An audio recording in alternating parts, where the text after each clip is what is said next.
Merci, Honorable Président. Honorable Président, j'interviens par motion de procédure. À l'ordre du jour, il est aligné que nous devons parler du statut de l'ancien chef de l'État. Honorable Président, en son article 224 du règlement intérieur du Sénat, la demande de la levée de l'immunité parlementaire est adressée au Président du Sénat par la procédure générale près la Cour de cassation. Je vous épargne toute la lecture, Honorable Président. Honorable Président, je pense que nous sommes sans le savoir que l'ancien président a un autre statut. Oui, et la matière... S'il vous plaît, honorable sénatrice, vous venez de parler de l'article 224. Oui. Pour moi, il ne fallait pas nous épargner de la littérature. Vous permettez, honorable président, que je termine? La littérature dit justement que... Je peux continuer la lecture.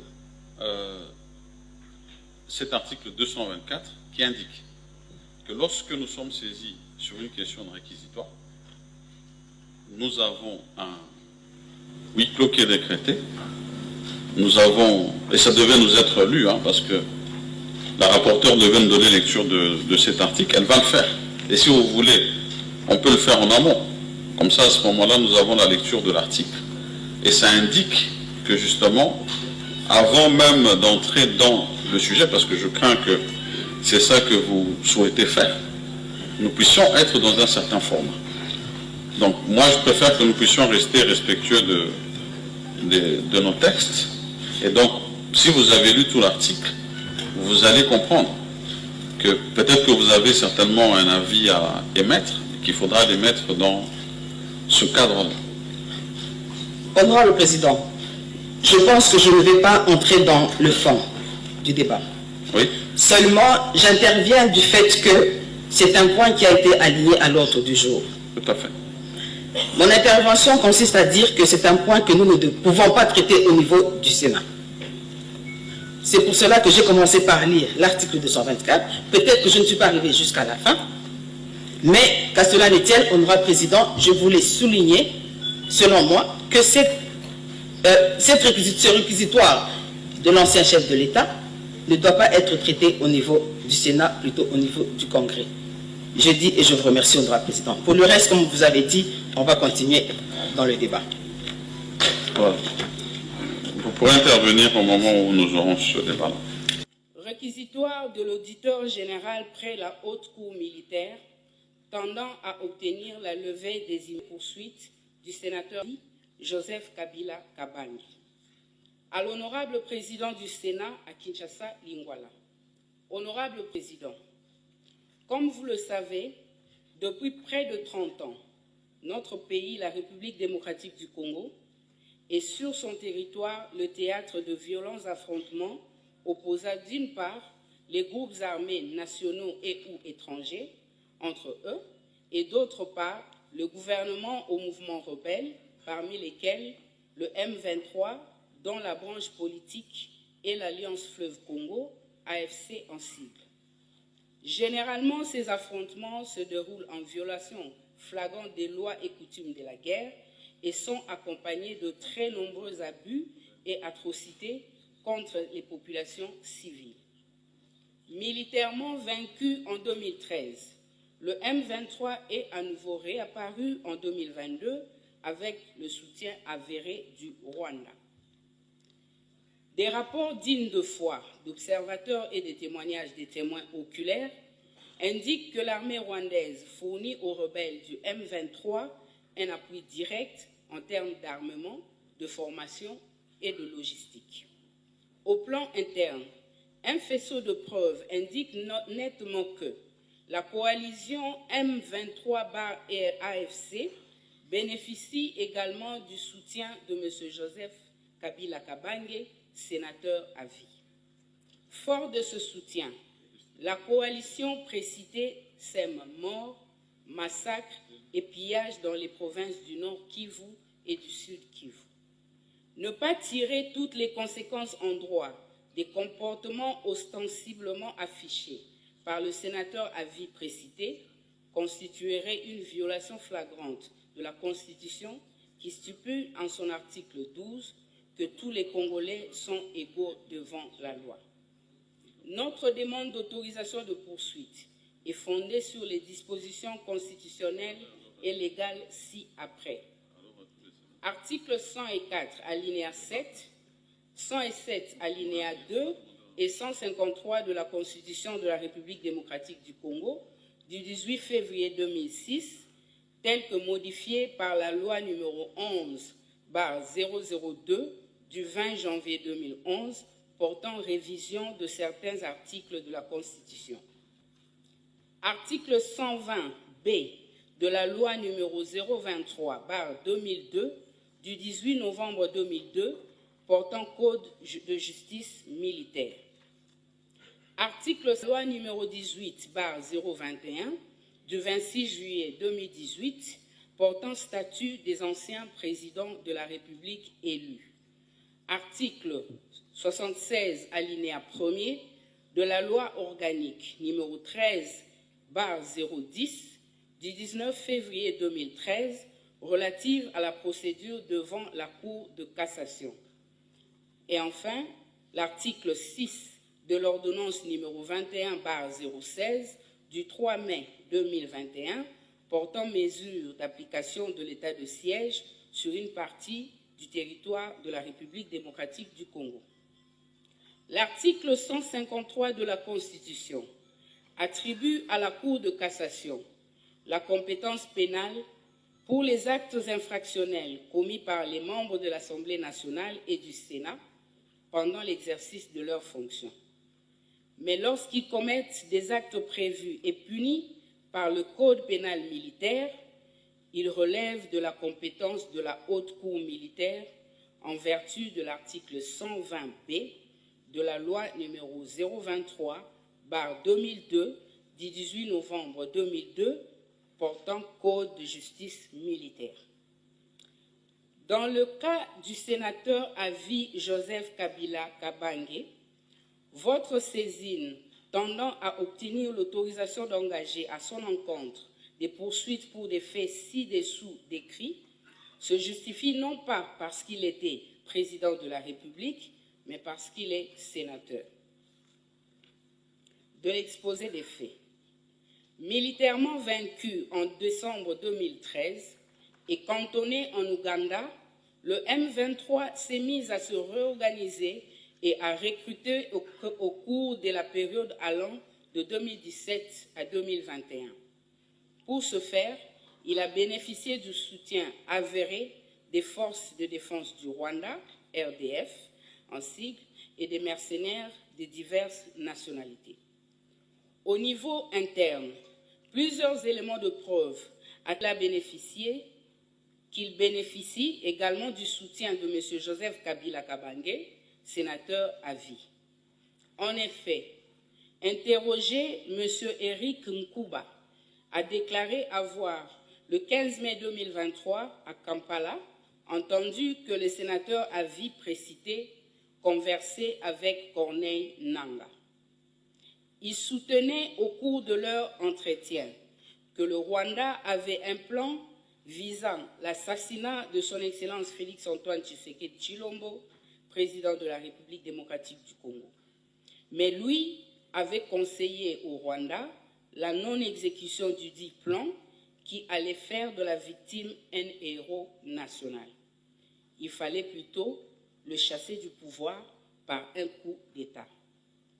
Toujours lors de son interrogatoire, le même Eric Nkuba a déclaré sans peur d'être contredit que le sénateur à vie, Joseph Kabila Kabange, était en contact soutenu avec Corneille Nangaa.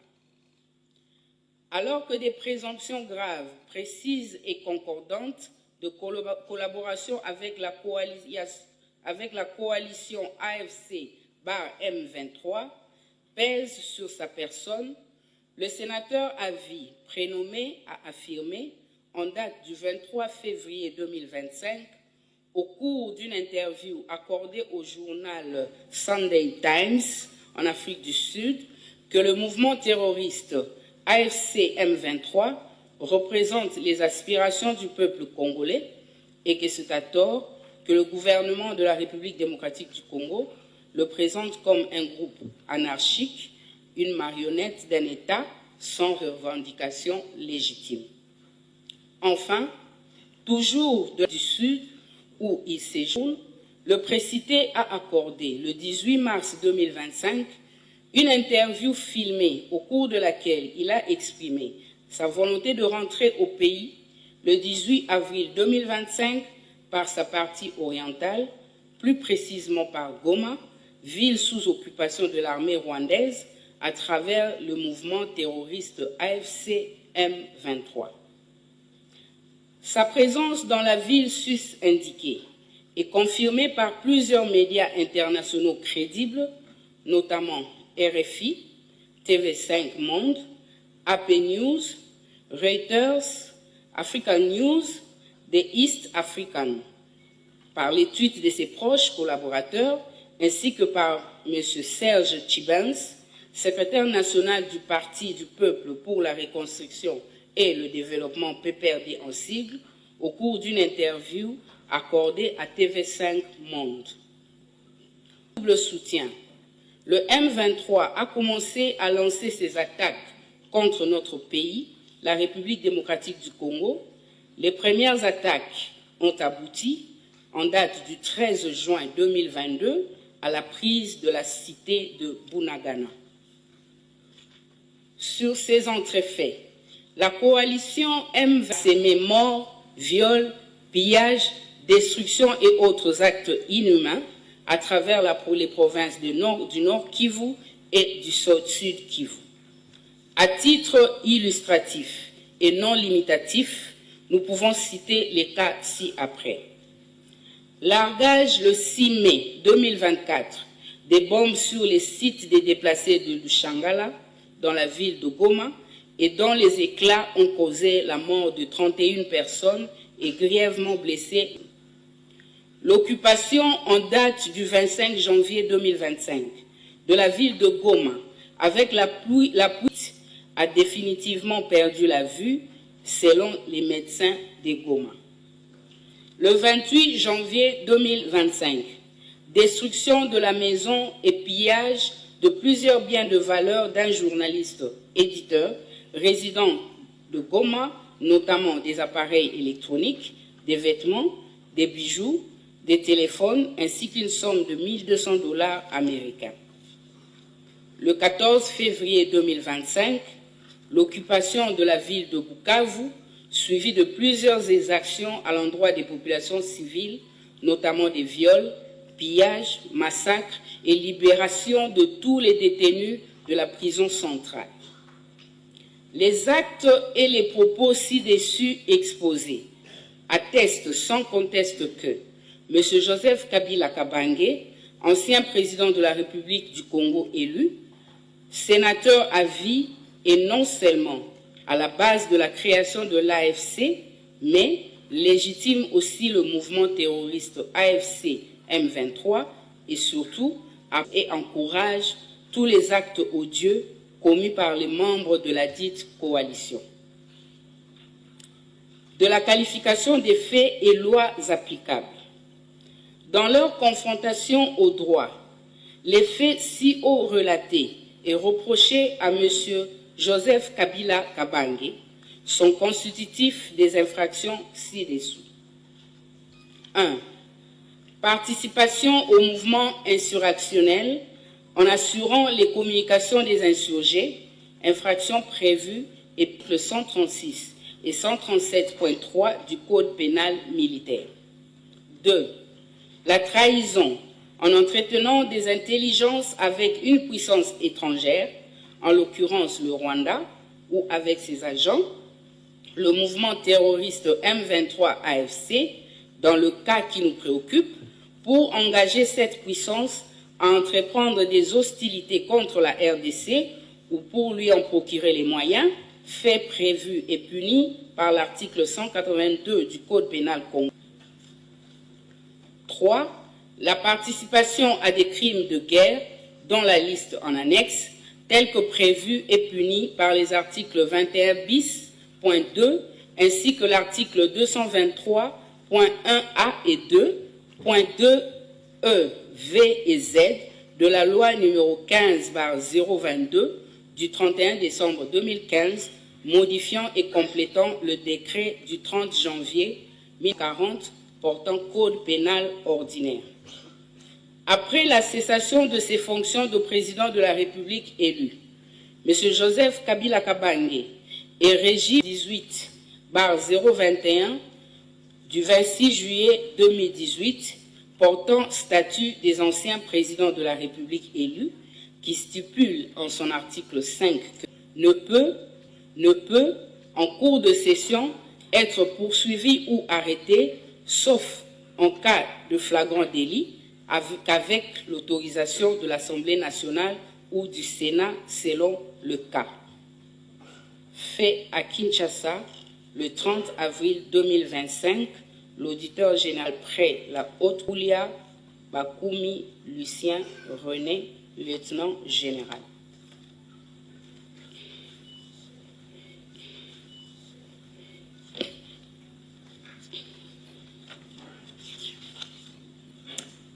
Article 107 de la Constitution, alinéa 2. Aucun parlementaire ne peut en cours de session être poursuivi ou arrêté, sauf en cas de flagrant délit, qu'avec l'autorisation de l'Assemblée nationale ou du Sénat selon le cas. Article du règlement intérieur. Article 11. L'Assemblée plénière est compétente pour délibérer sur toutes les matières relevant des pouvoirs et des attributions, notamment, point 24, autoriser les poursuites judiciaires contre les sénateurs, point 25, lever les immunités parlementaires des sénateurs.